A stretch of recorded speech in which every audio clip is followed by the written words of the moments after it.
Yeah, so I had a guy called Marcus Tullett in the kitchen, who was a very kind of southern. I had Nigel, who was a very strong, good.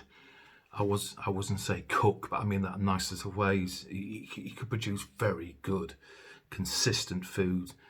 All sorts of people really. And then at the back of it all was my brother, who was about 2 foot tall. And he wasn't. I'm joking, but Matthew was an apprentice chef in the kitchen. I'm thinking, how the hell's this going to work? Working with your own brother? And I thought, well, I'm only going to be there for 6 months. I'll go in there. We'll try and make it nice and clean and tidy, and give somebody a clean, tidy, organised place to continue on to great heights with. We went through the winter and the snow and the shoots and the whole thing about Christmas and whatever, and then suddenly realised, I got on very well with Paul Gill and understood his style and what he was looking at. He wasn't difficult to understand. And when he talked quality, I knew what that meant. If we were talking about a corned beef sandwich with, some a nice slaw and some bit of salt on it and whatever, but I knew how that would be interpreted because the guy knew quality.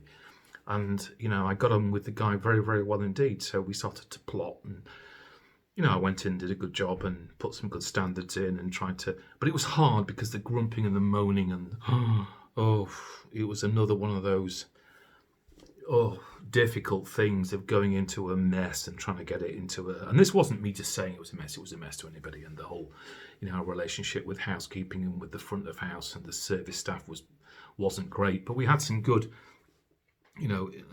Paul Gill brought in a guy called Ian Scott, Peter Murn, Nigel Maud, and Joe and Simon Murphy, and we had a good. I've never seen so many people in jackets and morning suits in my entire life. But it was a good business, But it needed taking to another level. It needed a jackhammer and not just tickling. So I was doing a big tickling, but I knew it needed a jackhammer.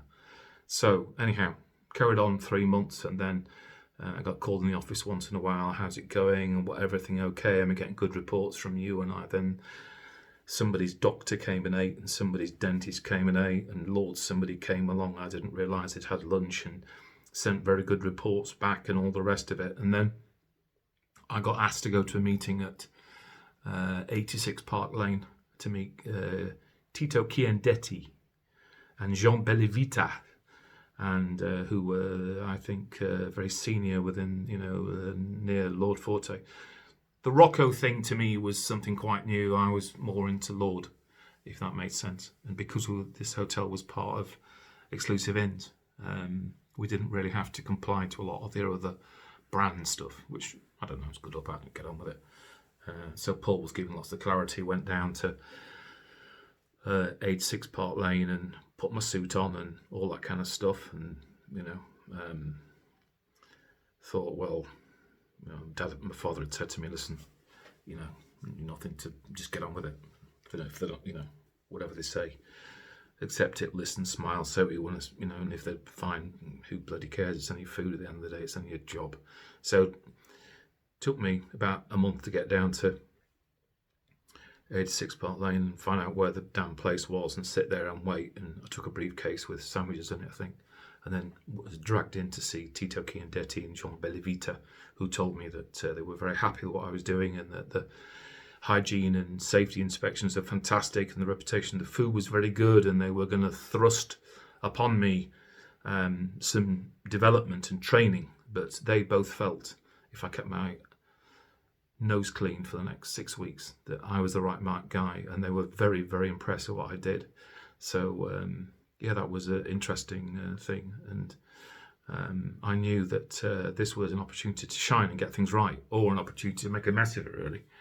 If I didn't really want the job, I could have kind of done an all right thing. And I thought, sod this lot, these lot are going to get it big style from me, so I'm going to go in there, we're going to have a riot. And we had a riot, we had a plan, and we went about stuff, and I thought, I'm going to show this lot how it's going to be. And then when Camilo, the Lord Forte's personal chef, came along, he sat down and said, Johnny, how are you? And he talked partly Italian and what he would do. And at the end of the day, I'm different because I look at Gray and I look at age as wisdom.